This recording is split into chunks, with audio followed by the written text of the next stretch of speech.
I burnt my whole business down, and I want to tell you about it because it's huge. It's a massive thing, and it has been a crazy 6 months or so. I made the decision end of last year. It is now May of 2024, and it has been a whirlwind to say the least. It was something that I had never planned on. I'd never even let myself think of, and I want to bring you in on this conversation because I think it's really important, especially if you are in a similar position either now or in the future. And it doesn't have to look exactly like this, but just those moments where you really need to back yourself and choose courage, even though you're really, really scared. So I built a business for 5 years, which was a wedding flower business, and it was the most incredible thing. I had written down almost like every single day, if not weekly, into my diary about what I wanted my life to look like.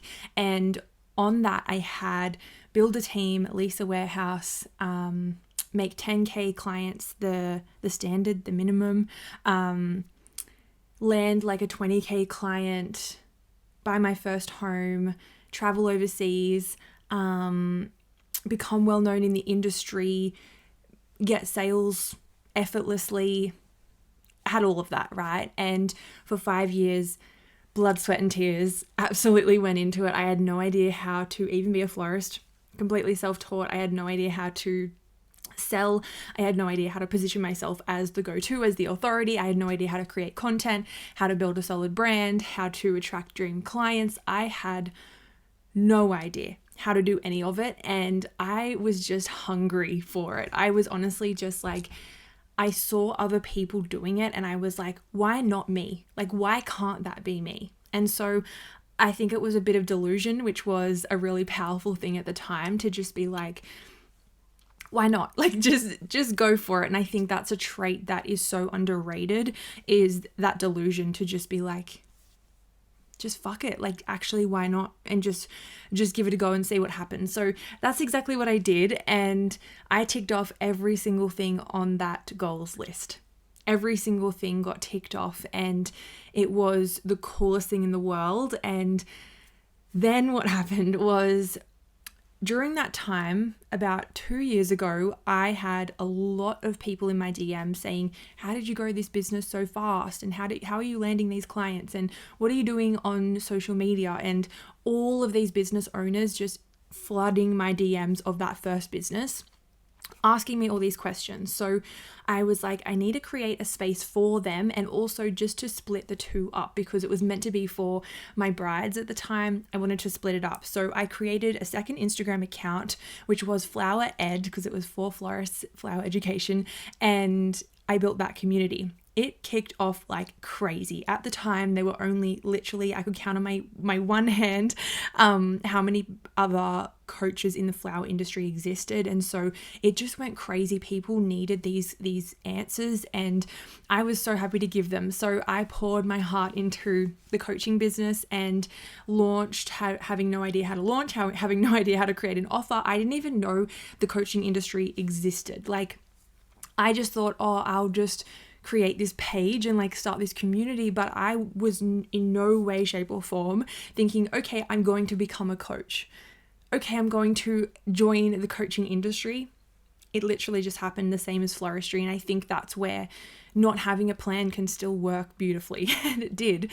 It went crazy, like so crazy. We had like hundreds of ebook sales come in. We did 11K in 7 minutes for our first launch, and it just kicked off. I dropped absolutely any kind of offer and people would just snatch it up, because everyone just needed the help, especially in the industry, because there wasn't many people that existed as a flower coach. So I built that up, and then that was 2 years ago. So fast forward to the end of last year, I was at a point where it was a little bit of a fork in the road, where I had two very strong, powerful, successful multi-six-figure businesses. And I was like, I am one human. And I could totally scale both of them, but I just felt pulled into one direction, which was the coaching industry, the coaching business. I would find myself at weddings or in prep or with brides, and I would find myself feeling like I was being pulled out of what I was supposed to be doing. And I know that you would be able to relate to this in one way or another, where when you're doing something and you're like, I shouldn't be here, I should be over here, for whatever that looks like. And that was me. I was like, I feel like I'm not wasting time, but I was just like, I'm not where I'm supposed to be. Like, I keep getting pulled out. Yes, it was into the business that I grew, but I just had this feeling in my chest, in my heart, in my soul. I was like, I don't know, this, like, something needs to change, something needs to shift. And how it presented, which was really interesting, was it presented as I'm at capacity. And you'll hear the conversation around capacity a lot in your business journey, and I'm sure you have already. And I had a call with my mentor, and we were talking about just normal strategy and sales and content and all of the things. And I remember saying, like, I'm at capacity, like, I'm just tapped. Like, do I put someone to manage the flower business itself so that I can build up the coaching industry and be in that more? And then she basically presented me with two scenarios. She was like, okay, in a year's time, say you're still doing the flower business, you're not coaching at all or as much, and you're just fully immersed in flowers and growing that business. How does it feel?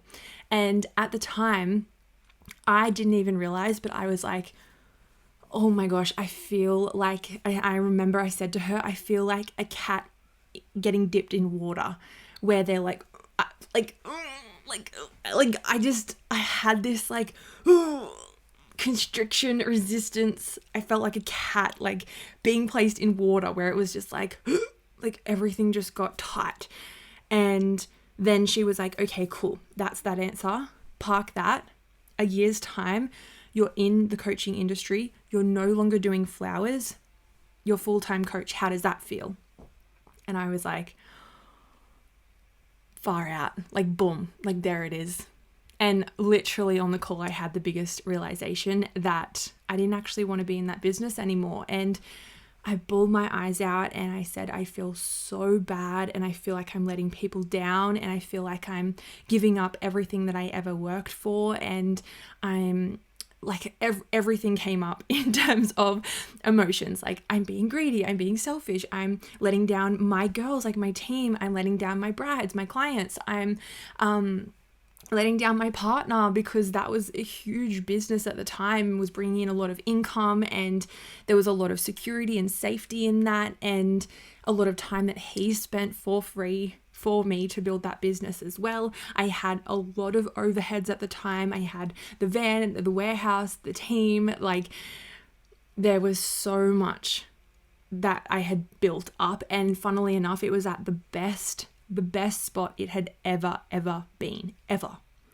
Which was a really interesting thing. I think a lot of people do the opposite, where a business is going downhill and they get out before it crashes. For me, I was like, it is the best that it's ever been, and I think this is actually a really good time to step out, because how good to have that taste left in my mouth, where I'm like, wow, I actually built the most incredible thing in the whole entire world. Like, honestly, I'm just so proud of myself. So in that call, I had that realization, and it was crazy. And I remember my mentor said to me, like, over the next couple of weeks, I went through the roller coasters of emotions, like absolute sadness, depression, to anxiety, to excitement, to fear, to uncertainty, to like, oh my gosh, like I can't believe what's coming, and then, oh my gosh, I don't want to let go of that. Like, it was such a mindfuck for such a long time, but I was still running that business and coaching my clients and building this business. It was just like crazy. And I remember she said to me, like, you're going to have to grieve this business, because you've built this thing over 5 years. It's your baby, and to let go of that is massive. And I think I wasn't letting myself like realize the gravity of it and let myself go through the motions. But I'm so grateful that I had my mentor, and that's why mentorship is so important and so powerful, and why I am a mentor. Like, I get to help my clients go through big things like this, and it's more than just here's a strategy, like go and post on socials and make some sales. It's like these big life altering decisions. I get to be there for my clients, and I'm just, honestly, I'm so grateful to Riley. It was a crazy season, and I'm still in it. I'm still in it. So that was the end of last year, and made the decision. And then I told my partner, I told the girls, like slowly told people, and then went into the process of closing it down. And I'm still in it. Like, we've only just leased the warehouse, only just sold the van. We've still got some upcoming clients to sort out, and selling the brand itself as well. We're just sorting out all behind the scenes stuff. So still in the process, but it has been a really cool reflection of me and the human that I've built, because to be able to do that, I wouldn't have been able 2 years ago.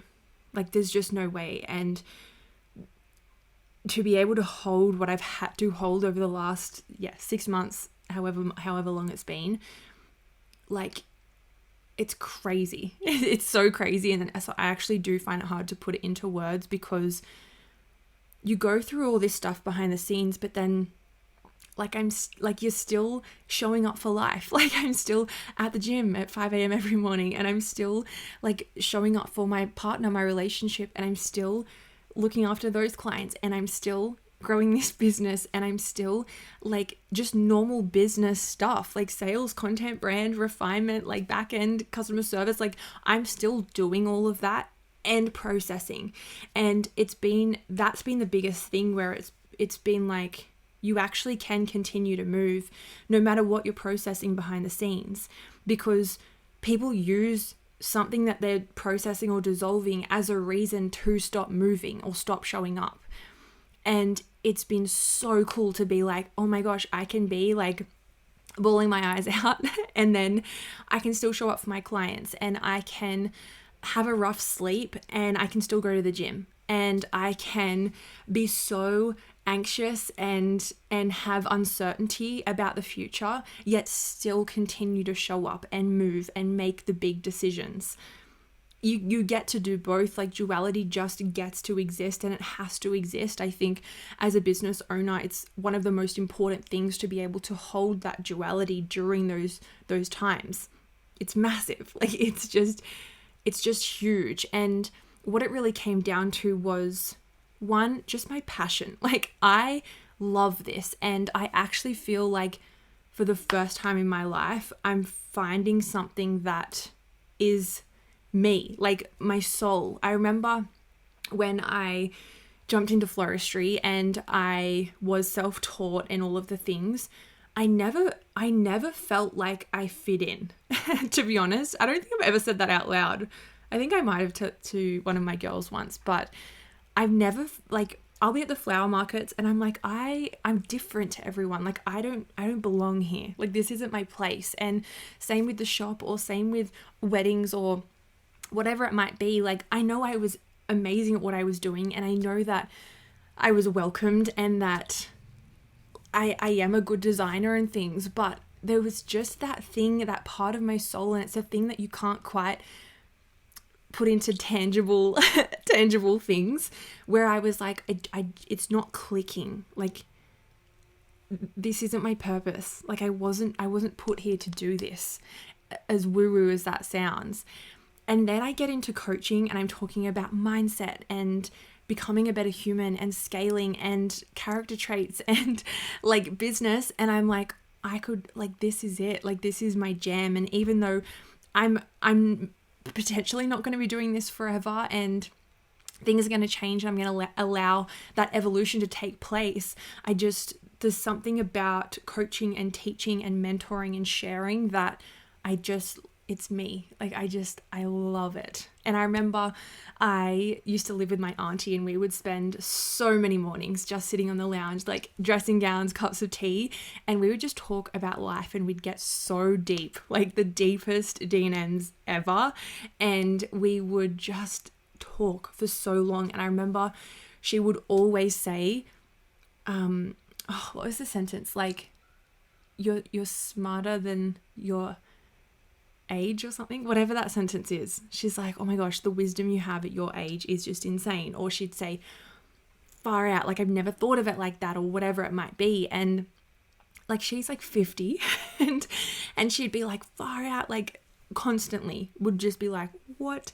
And then I'm in conversations now with friends, or like, yeah, friends that would come over. I've got friends who are business owners, or even like Tom or whoever, and I'll always go, like, I'm just good at speaking with people and helping people open up and dissecting things and going deeper into life and extracting wisdom from things. And like, I don't know, there's just something that's always interested me in human behavior, psychology, mindset. And then now I just get to apply it from a business lens, which is really cool because it's what I've done and I just love it. So that was the main thing in terms of like why I chose coaching over the other business.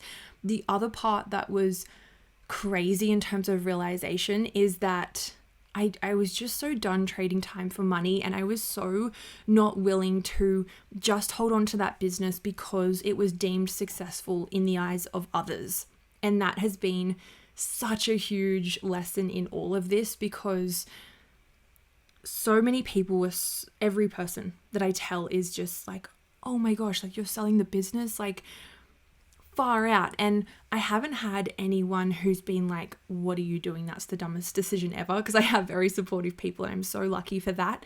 But I know that there would be projections that I don't hear in the industry of people being like, she's crazy, like, it's so successful, like, why would she give up everything? And especially like people who are wanting to get to that point where they do have all of those things, which was me. Like, that was me 5 years ago, writing in my diary saying I want all of these things. I got it all and now I'm giving it away. Like, it seems crazy, but I just wasn't willing to not live a life completely deeply fulfilled and like clicked in just because it's illogical to make this decision right now. I'm just not willing to do that because I know how short life is. I know that it is so short and it can get taken away in a second. And so I'm not willing to waste a single second on this planet Earth not doing something that just lights my soul on fire. I'm just not willing to do it. So that was the decision that I made. I was like, you know what? We're just going to do it. So I know it's quite the opposite of what you hear. Normally it's like, don't burn the business down, like, I know you want to, but for me, it was actually the best decision ever, which is really interesting, because if I'd listened to everyone around me and if I'd asked everyone around me, I'm sure it'd be a different scenario. But I didn't. I made the decision on my own, with my mentor, on my own. And then I just told people, and I said, this is what's happening. And I made the move, and I didn't know how to. I did not know how to do any of it in terms of closing. And you just figure it out. Like, you actually just figure it out. And like, do not think for a single second that it hasn't come with self-doubt and uncertainty and fear and what the fuck am I doing? Because it has. Like, there has been so many moments of, I don't know what the future looks like, but I'm going to create it and I'm going to choose it and I'm going to back myself. There's a difference between feeling those things and letting it be a reason to tap out, and feeling those things and just doing it anyway.